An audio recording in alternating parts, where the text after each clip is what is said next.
بسم اللہ الرحمن الرحیم۔ اور جب صحابہ کرام اللہ کی مرضی کو پورا کرنے پہ آ گئے، ان کے گھرانے اللہ کی مرضی کو پورا کرنے پر آ گئے، اور ایمان والے اللہ کی مرضی کو پورا کرنے پہ آ گئے، تو ایک تو یہ برکت دی کہ اللہ پاک نے استغنا دے دیا، اتنا استغنا دیا کہ پھر چیزیں ہو نہ ہو ایمان والے کے نزدیک برابر ہو گئی۔ جب یہ اللہ کی مرضی پہ آ گیا تو اللہ پاک نے اس کو اپنی مرضیات کا شامل حال بنا دیا، اور مخلوق کی نگاہوں کے اندر اس کی زندگی کو اتنا بلند کر دیا کہ اب مخلوق کا ملنا نہیں ملنا، ان سے ہونا نہیں ہونا، جن چیزوں سے یہ امت بے نیاز بن گئی، اتنی بے نیاز بن گئی کہ صحابہ کرام کے واقعات ہیں، اولیاء امت کی زندگیاں ہیں۔ سالم مولا رضی اللہ تعالیٰ عنہ جو نواسے ہیں صدیق اکبر رضی اللہ تعالیٰ عنہ کے، بنو امیہ کا دور ہے، ہشام بن عبد الملک کے فرما روائی کا زمانہ ہے، اور بیت اللہ کا طواف کر کر یہ اللہ کے گھر میں دعاؤں میں بیٹھے ہیں، اور نگاہ پڑی ہشام بن عبد الملک کی جو خود بھی طواف کو آیا ہوا تھا۔ پوچھا کہ یہ ہجوم کیوں جمع ہے، یہ مجمع کس لیے ہے؟ لوگوں نے کہا اللہ کے ولی یہاں پر موجود ہے، سالم مولا کو دیکھنے کے لیے، ان کی دعاؤں پہ آمین کہنے کے لیے اللہ کے بندے جمع ہیں۔ اس میں بھی گدگداہٹ ہوئی کہ چلو اللہ کے ولی کی دعاؤں میں شریک ہوں گا، ان کی کوئی خدمت کر کے کوئی بہانے کے طور پہ موقع پالوں گا۔ یہ اپنے طواف سے اور فارغ ہوا اور آ کے قریب بیٹھا۔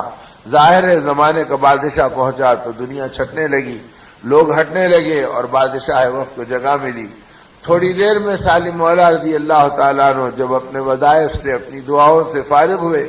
انہیں ایسے محسوس ہوا کہ بہت دیر سے کوئی میرے پہلو میں بیٹھا ہے۔ آپ نے فرمایا کون ہے جو بہت دیر سے میرے قریب بیٹھا ہے؟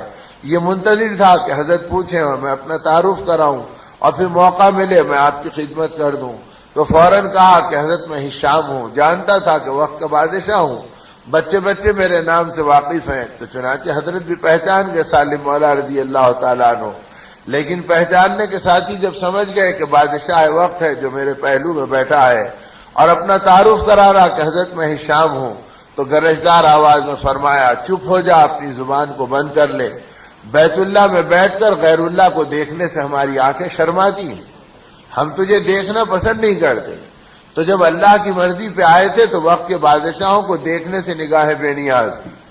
اور جب اپنی مرضی پہ زندگی گزارنے کے اوپر آ گئے تو کوڑیوں کو ڈھونڈنا، کوڑے کرکٹ پہ پھرنا، دنیا کی زندگی کے اندر اپنے آپ کو گھلا دینا،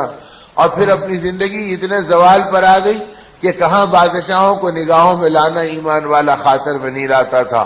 اور جب زندگی بگڑی تو جس سے آس لگ گئی، جس سے امید بن گئی، اس کی چوکھٹ پہ چلے گئے، اس کی خوشامد کرنے لگ گئے، اس کے رنگ میں رنگنے لگ گئے، اس کے مزاج میں بدلنے لگ گئے، اس کے ماحول میں ڈھلنے لگ گئے۔ نتیجے میں ایک طرف اللہ کی نگاہوں سے بھی گر گئے، اور مخلوق تو مخلوق ہی ہے جو محتاج ہے، بے بس ہے، اس سے آدمی کو کیا ملتا؟